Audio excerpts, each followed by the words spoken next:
Not that we noticed it that day, but when we look back, it was August 18th, of 2008, we dropped in half. We lost 54% of our business and had 100 employees, 105 actually. Second largest motorcycle dealership in the country. If you can't have a 5% profit at the end of every year, if they called it 5% survival net, if you're not that, what they've noticed that in a 20-year period, something will come along and put you out of business.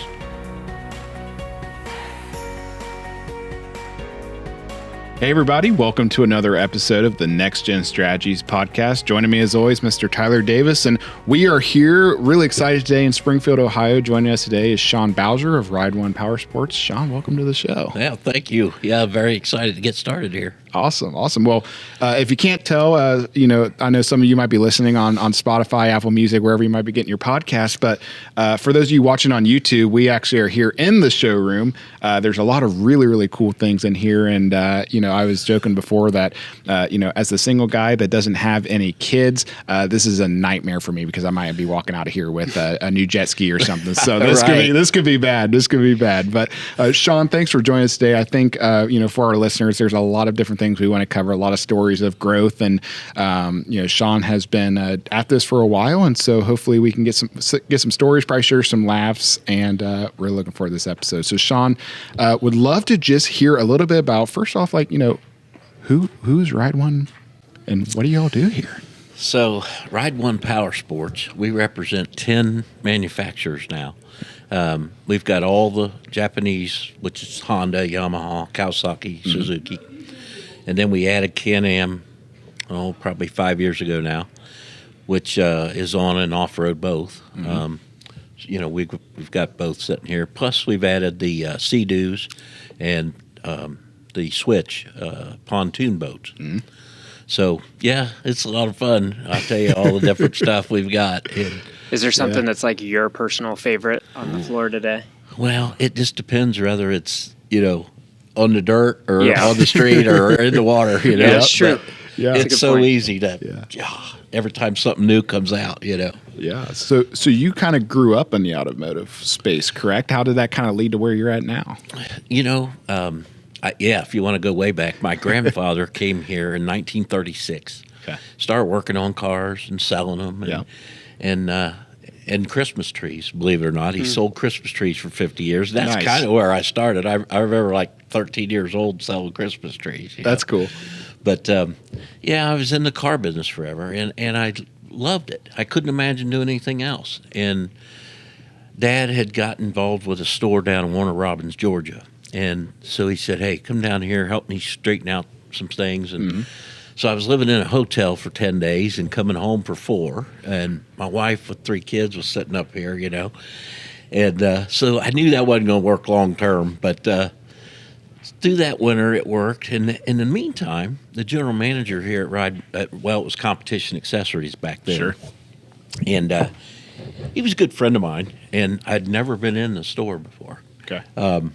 My wife raises horses. So the store was divided between a horse tack store, Horseman's General Store, and Competition Accessories back then. Sure. Sure. And I remember one time saying, hey, go over there and get us a 4-wheeler. I'm going to get some stuff over here for the horses, So me coming to work here never even crossed my mind, Sure.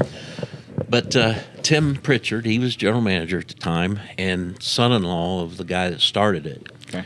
Warren Bales had started the business back in 1959, and they moved here in this facility in around 1992. Okay. This building, if you remember, what was it called? Service Merchandise. I doubt some folks remember. Maybe you guys don't. It was, you came into this real nice showroom, and it was kind of like Toys R Us or whatever. You just took the little tag you wanted, and then they would bring it out to you. Okay. Yep. So that's what this store started at. Lowe's was next door. That's a trucking company now, and Lowe's back then was just like a lumber yard. Yeah. Wasn't anything like what it is today. No. But so that's how it started in this building. Yep. And then as time went by, again, I never imagined coming to work here, but when I did, it was like, I was a hero. They didn't have trade-ins. They didn't have finance department. They didn't have, they didn't have the understanding that the car business had taught me, Sure. and the bike business back then. Yep. So we went around the banks and set those all up, and then we just started growing. Then I found out that Kawasaki and Suzuki might be available from a guy across town, so I added them, and just grew to what it is now, Yeah. So you went from, at some point, a transition from employee to ownership. Yes. I came to work here. Warren Bales also raised horses. So I had to go out there for a job interview, and it was springtime. So he was breeding horses. Horses were having babies. He had 9 stallions and 50 or 60 mares. And so I had to go. I went out there in a suit and tie, like you do on a job interview, Right.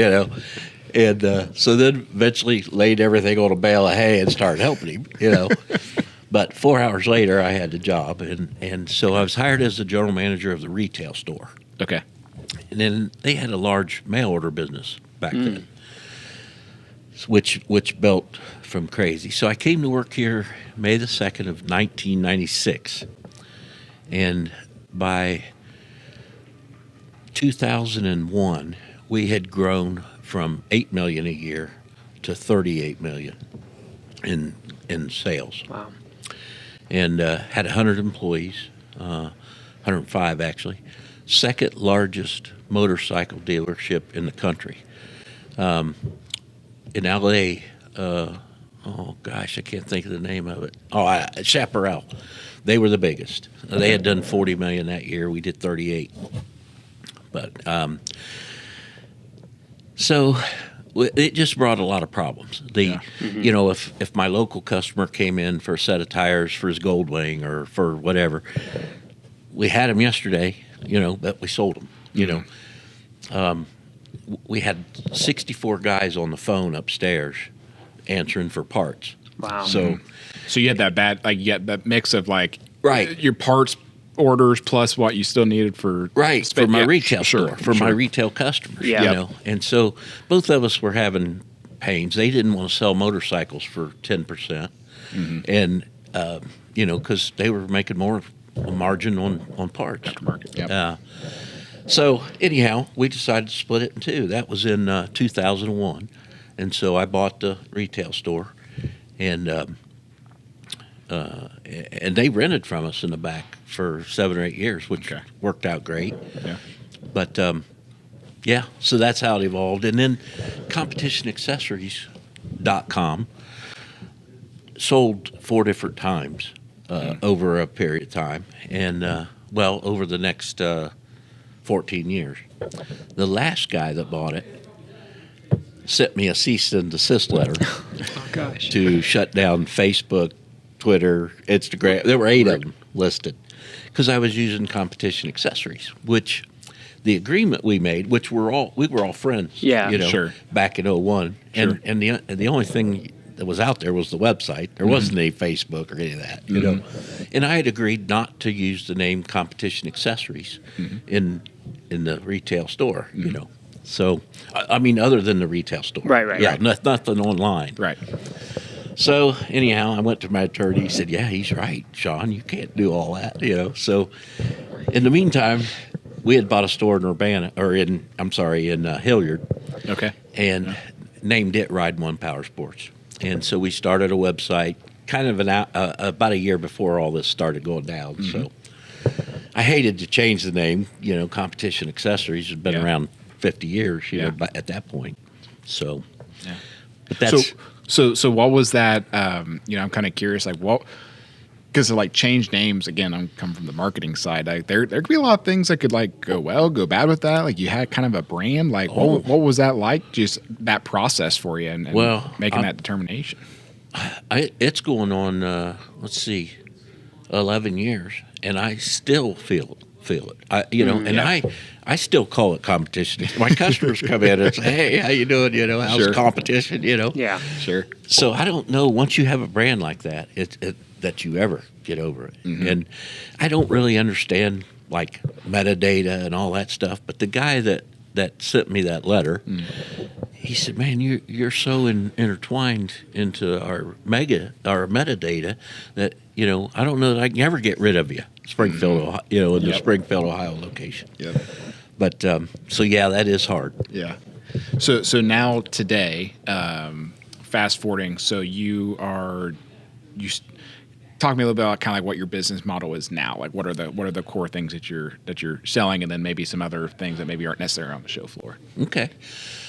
So we're just basically like your local Chevy dealer. I mean, we have service department, parts. We have a lot more accessories than usually the car business has. People, these are their baby, and their toy. Yep. And so they come in here, they have a totally different attitude than they did in the car business. A lot of times in the car business, you're kind of forced to buy a car. Mine just blew up, or the lease is up, or I got to go buy a car. But that's not the way it is here. I mean, they change. It's like they change their mind when they walk in the door. Oh, this is my home. You know. And so, that's the biggest change. Do you think your experience in the car business, though, really was what made a lot of success, even back when it was competition accessories and that growth you had, because it was just the model no one was using, at the time in this industry? Yeah. Guys that were here just shook their head because of the things that we were implementing that were, well, why didn't we think of that? Well, I don't know, but we're doing it. Yeah. So you're right. That was one transition that really added to the business model here. Yeah, and Grant and we talked about this earlier. A lot of the listeners to our show are kind of in the stages that you were in when that separation happened and you had an opportunity or a choice to acquire the business. And I think that's such a fundamental shift in how you live your life when you go from a W-2 employee to someone whose name's on all the records or name's on the business. And how it does is how you eat. Do you have any stories or things that come to mind about what that journey was like for you? So to take on something like this, you're signed on at that time. We were I had to sign personally. Mm-hmm. My wife had to sign. Yeah. Mm-hmm. $10 or $12 million worth of stuff. Yeah. Not counting buying a real estate and like you said, what I've noticed over my 48 years in selling and doing things is that it seems to run in about a 7-year rotation. Okay. And we're in the bottom of one of those now. Okay. And man, during that time, you may have to do anything to keep things going. Mm-hmm. You may have to put money in for payroll. Mm-hmm. You may have to whatever, And a lot of people don't realize that when they go into business. I mean, you got to put it all in. Mm-hmm. Yeah, you're putting your house up. Yeah, you're putting everything you've ever worked for. But that's a good point, because if you joined into this business as an owner in the peak of one of those cycles, you were probably thinking, man, this is the best decision I've ever made. And if you don't prepare yourself for that exactly dip. Yeah. And we've talked about that a lot in terms of we've seen the successful business owners that have been around for their entire lifetime, or it's a multi-generation business, that you can see similarities to what they do in terms of how they run their business, in terms of trying to stay debt free, trying to be very disciplined with their cash flow, because they've all experienced a couple of those cycles that a lot of new generation business owners have not yet faced. Exactly. Yeah. And it's so hard to forget, because when things are rolling, everything's great, and there's always that couple of years of that, and then you got the building up to it or coming down off of it, Mm-hmm. And so, that's one of the biggest things. Another thing that's worth mentioning that I heard, so in the car business, they have a what they call 20 groups. and they take like-size business models from all over the country that aren't competing with each other, and they put them together, and they meet a couple times a year. And they discuss things, and they go, or usually they meet at someone's dealership. And so then they'll split those guys up, and they'll go look at parts and service and your office staff and just see how you do things. So in that 20 group, and it's run by a CPA firm largely. So we all send our numbers in every month and compare them and look at things. And the main thing I was after about joining it was, how much do we spend for a sales manager? How much is advertising should be, based on your sales, and whatever. But one of the things I picked up there from the CPA firm that was running it was that if you can't have a 5% profit at the end of every year, if they called it 5% survival net, if you're not that, what they've noticed that in a 20-year period, something will come along and put you out of business. Now, those guys that are only making 2 or 3%, they won't be able to survive when that happens. Maybe it's, here it's Navistar or IH, International Harvester. Somebody moves out of town, takes 6,000, 7,000 employees with you in a town this size, or maybe a storm comes along and blows your roof off, $250,000 job or something, Something will come along that they've noticed will put you out of business.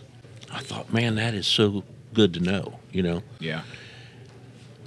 So 5% survival net is what they called it. Yeah, and that's incredibly valued just to think about, okay, where can you find other sources like that? Because I'm sure most industries have. I know I've talked to others that have kind of groups or associations or industries that's similar to theirs that, and a different line of business, that number might be 10%. And the next one, it might be 1%, right? Good point. But you should really look for where you can get that data because that is incredibly valuable because everyone's going to be a little different when you're a big high volume business or if you're more of like a services, Yeah. Yeah, I might point out that's very good information you just mentioned because they represented marine, RV, ag, Powersports, and that was it. Those 4. But so those were the ones that needed the 5% net. What I like about that too is I've heard other groups where the owners get together and kind of compare the numbers. But what I kind of like, granted I am a CPA, so I'm biased. I like that it was kind of all facilitated through that because they could kind of gut check the numbers and probably make sure that there's nothing, Somebody trying to make their business look a little better or something. Or flukes or this or that. Yeah. They were making sure the data was good data, so you could actually rely on the comparison, which is really cool. Yeah. Yeah, I mean, if you owned the real estate even under another organization, things like that, you could control what that was because, maybe the rent was $30,000 and now you lowered it to 20. Now you're survival, so there was ways you could do that. Sure. And you're right, those CPA guys would catch it. Hey, how's come you lowered your rent, last year, So I'm curious, like, as you've talked about, there's been highs, there's been lows with this business, and it doesn't matter who you are, where you're at, you're going to have that in this business.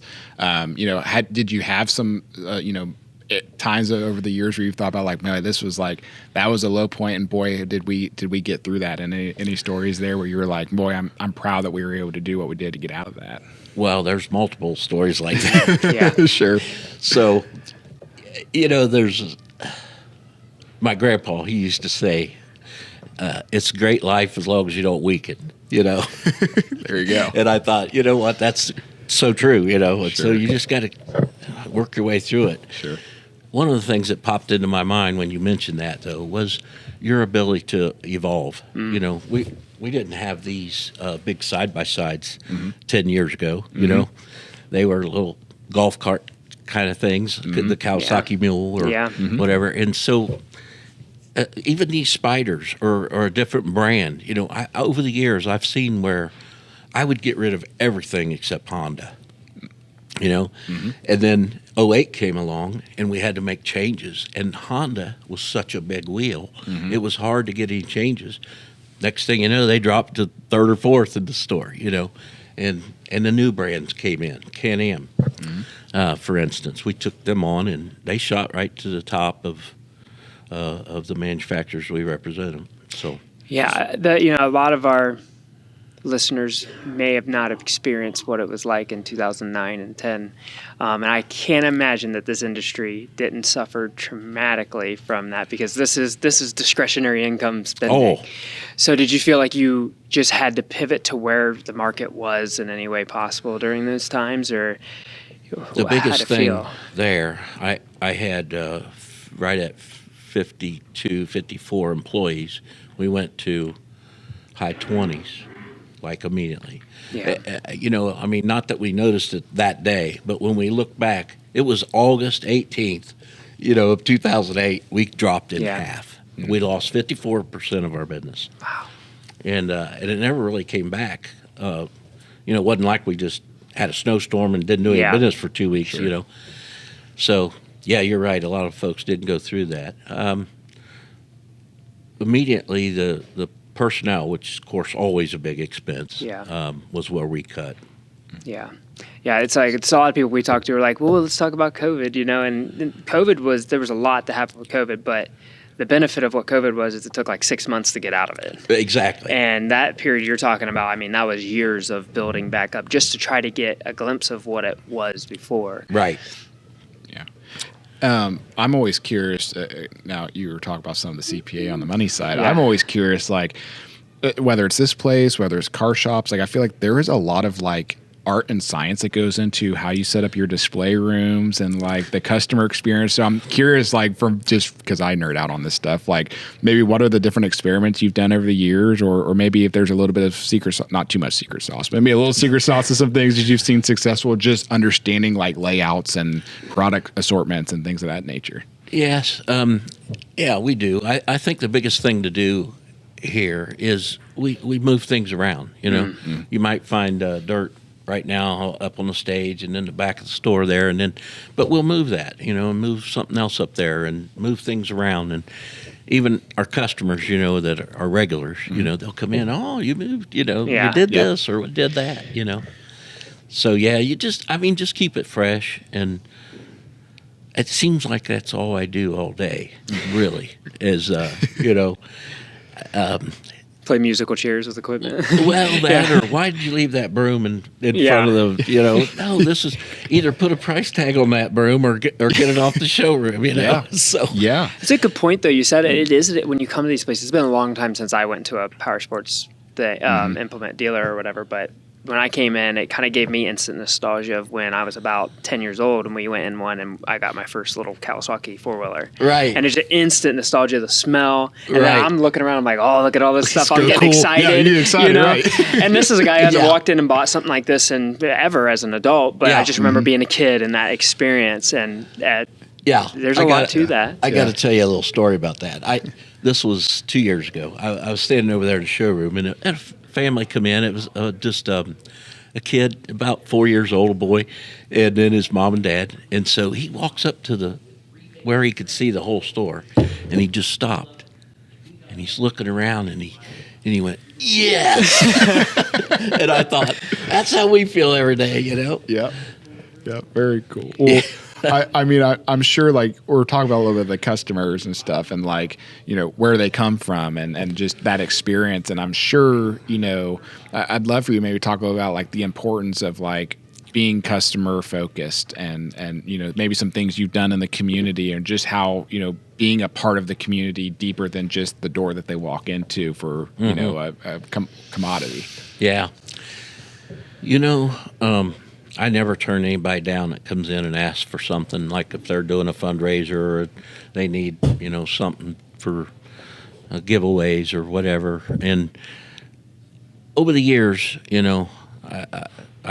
it's amazing. I like I say, I never set it up in my business plan, or I didn't any of that. But yet, it's huge and it's a lot of money. Mm-hmm. And but I think you got to touch people in the community any way you can. You got to try to stay focused on what you do. And again, experimenting over the years. For instance, golf. Some things interchange in our business, but golf is not one of them. You can't put a set of clubs on very well on a motorcycle. Sure. And just But on the other hand, and not to get controversial here, but 70% of my customers own a gun, you know. So there's one thing that does interchange, you know. Sure. I probably got off of what you asked me, but That's okay. No, I think you're talking about that. You're right on. Like, if you wanted to sponsor the local shooting, sportsman's club, that makes sense Makes from a a lot of business sense. perspective Correct. versus the golf scramble. Right. Yeah. Correct. So tying it to the area that you think it could benefit your business is a good idea too. But at the same time, you're giving. You know. exactly. Yeah, because you've got. I mean, you know, if you know who your customer is, like you double, triple down on you know what that looks like. Like I think sometimes people try to be, they don't. They're not maybe controversial, or they try to appease to everybody, and then they please nobody. Exactly. Yeah. Right. So yeah. I don't know the statistics off the top of my head, but I've seen it more than once that there is some math that's been done on the people who give. It is returned to them at a positive ROI. Yeah. And there's no real way to measure it. Right. But it just somehow happens. And like you said, you don't put it in your budget or your business plan. Sometimes it just happens because the kid comes in with the Boy Scouts and you're like, you know. Sure. Yeah. But it does return itself. They've shown that it does consistently, and it's just part of it. You know? That reminds me of another one, is the local fair, you know, and the 4-H kids. We, and I do budget in there, but we spend about $5,000 on that week buying, you know, ducks and chickens and lambs and hogs and, you know, but it comes back. And what's so cute is those kids, in order to get the money that we donate to them, they have to write me a thank you letter. And, you know, in business, you're up there all day and, you know, why don't we take care of this guy? But then here comes this letter from a 10-year-old with a big smile and, you know, that you helped them with their lamb or something, you know? Well, as the guy that showed pigs in 4-H, I can appreciate everything you just said. So was never down at a Clark County fair or anything, but up in Shelby County. Nice. I was the 10-year-old writing people thank you notes. So yeah, that's great. I love that you did that. So very cool. Yeah, very cool. So, well, I mean, you know, we've kind of talked a little about the history of things, where you're at now, and, you know, as you kind of reflect back, like, are there any things, if I were to ask you, like, what would you do different? Or maybe a better question would be, you know, if somebody was looking to any business, start something up, like, what maybe some advice you would have for them, or maybe some things that you would say, like, hey, like, you might want to consider this before X, Y, Z. You know, the biggest thing, I mean, it's hard enough to raise the funds to get in business, to buy inventory, to buy, you know, counters and just displays and getting going. But you must figure out how to get some cash in your bank to start to. Don't start without any, because things are going to come up that you got to take care of, you know. And so being undercapitalized, you know, and you can decide what that is, but just recognize that you're going to need some cash, you know. So I've worked with a lot of customers on cash and cash flow myself, and it does feel like once you get into a little bit of a hole, it's really hard to get out. So that starting position of being in a really safe spot, it pays dividends, because like if you start at a nice spot from a cash perspective and drop in half, that's a whole lot better than going from a certain amount to zero. Yeah. You know, even though it's the same amount that you might have lost in cash. Exactly. And it's an uphill battle, because something always shows up, you know. What happens is, too, as the owner, you're the last man standing. So you end up spending all your time focusing on how do I get some more cash in here, instead of, you know, how do I grow my business and what's working out here and what isn't, you know. So, yeah, that's true. Yeah, great point. Yeah. Well, I mean, lots of really, really good stuff today. And Shawn, we appreciate you taking the time to join us here. And I think on some of the social media channels, we're going to be walking around taking some pictures here. You know, I might hop on one of these things and take it around for a spin. No, I'm just kidding. But no, we just really appreciate you know, you join us here, and just kind of want to leave too. Like, so where can people maybe find you, follow you? Where can they find Ride One? Well, I'm here every day, so you know, and doors always open. Yeah, and my employees all know that too. And it's that's another thing. It's, you know, be accessible. You know. Yeah. And we got about 18 people here now that work here, and we'll be hiring a few more in the next couple months. But yeah, you can find us on Facebook, of course. You know, these days. Yeah.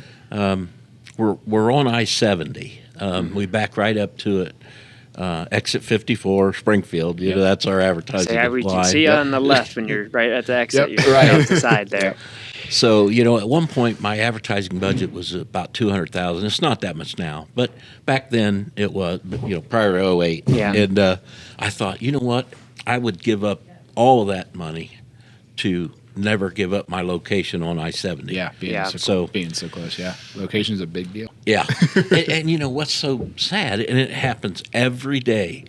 A guy will come in. He's, man, I've drove back and forth across, you know, for 20 years. Always wanted to stop and never did. I'm like, man, I'm glad you finally did. You know. Yeah. But yeah, right here in Springfield. Awesome. Is there anything right now, I guess, into the future, or just the industry or this business that's got you kind of excited? Always, you know, again, you know, and that's why I tell my salesmen when I hire them, you gotta be so special here. I mean, the guy that can spend, you know, 40 grand on this to go play in the dirt on weekends, and a guy that buys a scooter for $1,500, you know, or a play bike, or one of these, or a boat, you know. So you've got to be so versatile to take care of my customer. We never know what he's coming in on. Mm-hmm. Yep. He might want a sport bike, or you know, whatever, you know. Mm-hmm. Yeah. Very cool. Very cool. I think what excites me is there's always something new. You know, Yeah. Kawasaki recently came out with the Ridge. I mean, it's just like climbing in a truck as far as sound and the power and the digital displays and the leather seats, and just, of course, they're, you know, 40 grand. Right? Yeah. But there's always something, you know, and we'll say, oh, well, did you see what, you know, Honda come out with, or what? Can we get one of those in here? Yeah. But you also have to be aware of changes, you know, and you try things that sometimes don't work. You know, I thought, well, we'll try some golf carts. You know, well, we sold half of them, the other half are sitting here, you know. And that's the same with the pontoons or the other things. We constantly, and same with the manufacturer, you know, Sure. Can-Am came up with that, you know. And so, yeah, it's always exciting to see what's coming up new, especially with all these brands. Yeah. Awesome. Well, Shawn, thank you again. This is going to be a really good episode. Oh, yeah. We appreciate you having us down here. And to everybody watching online or listening on, you know, where you get your podcast, we appreciate you joining us. And we got more awesome guests coming up here in a coming episode. So until next time, we'll see you later. Thank you. Thank you, guys. Thanks for tuning in to the NextGen Strategies Podcast, where we share real stories and practical strategies to help you grow your business. If you enjoyed today's episode, be sure to follow us wherever you get your podcasts, and don't forget to like and share it on all of our social media channels.